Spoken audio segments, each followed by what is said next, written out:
Our next guest is no stranger to the show.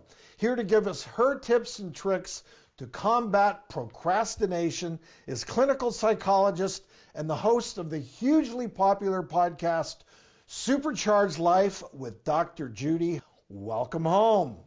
Oh, hi, docs. I think we're all guilty of a little bit of procrastination, so I can't wait to hear some of your tips and tricks. So, first of all, why do you think people are procrastinating more than before? Well, Dr. O, it does happen to the best of us at least some of the time. And what's happening is you use the procrastination as a way to avoid something negative, thinking about your responsibilities, feeling stress.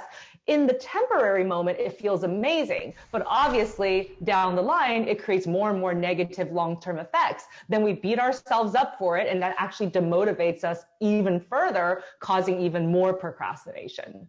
So we're cooped up all day, looking at our laptops and our phones. I mean, do you think that screens play a role in our procrastination as well?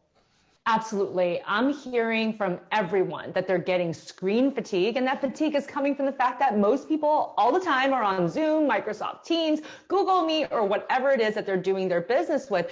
And it's so different in person because when you're on screen, it feels so performative. When we're in a conference room with each other in person, you can be eating, you can be doing stuff, flipping papers. It's like no one's paying attention to you. But all of a sudden, when you're on a screen, it feels like everyone's watching every single minute thing that you do. So you start to become more self-conscious. What do I look like? What do I sound like? All of that takes away our cognitive resources, and it causes cognitive fatigue. And you're just so exhausted that it just makes it much harder for you to get anything done. And that can be very stressful. So if someone's listening to this and they can identify and they're hoping to curb their procrastination, I know I am after listening. I'm going to take notes here on the tips. What are your tips, Dr. Judy?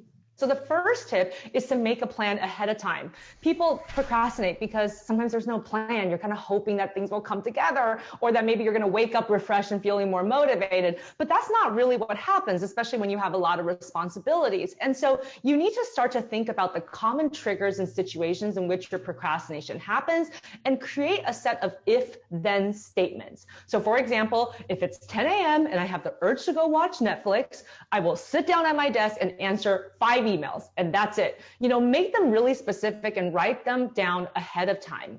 The second tip is to do one thing at a time. Sometimes people think 10 steps ahead and they think, oh my gosh, this is overwhelming. This project is too big. So just say, what is the next thing I have to do right now? And then do that thing. When you're done with that thing, ask yourself, okay, what's the next thing? And that will help to reduce that feeling of being overwhelmed. The third thing that I like to tell people about is using their biological peak times. We all have them. For most people, it's in the morning when we feel the most refreshed, the most energetic, our thinking is the most clear. Take a few days to observe your own patterns. Everybody's biological peak time is a little different, but once you find your little sweet spot, that's when you should be tackling the hardest project you have for the day during your biological peak time. When do we know we're over procrastinating and maybe we should talk to somebody about it?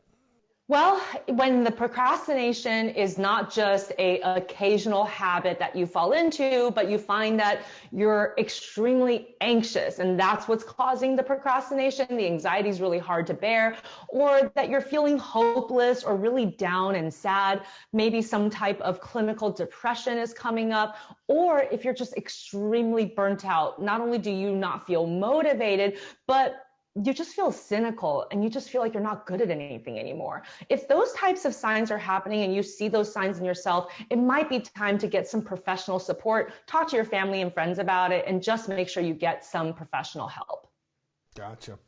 Well, Dr. Judy, as always, thank you so much for sharing your knowledge. So insightful. And I like that tip that before you procrastinate, you have to earn it and do something constructive. I like the if-then tip, Dr. Judy. Thank you so much. Yeah, that's one of my favorites. Thank you guys so much, and I'll see you guys soon. You sure will. And for more good stuff from Dr. Judy, don't forget to check out her super popular podcast, Supercharged Life with Dr. Judy.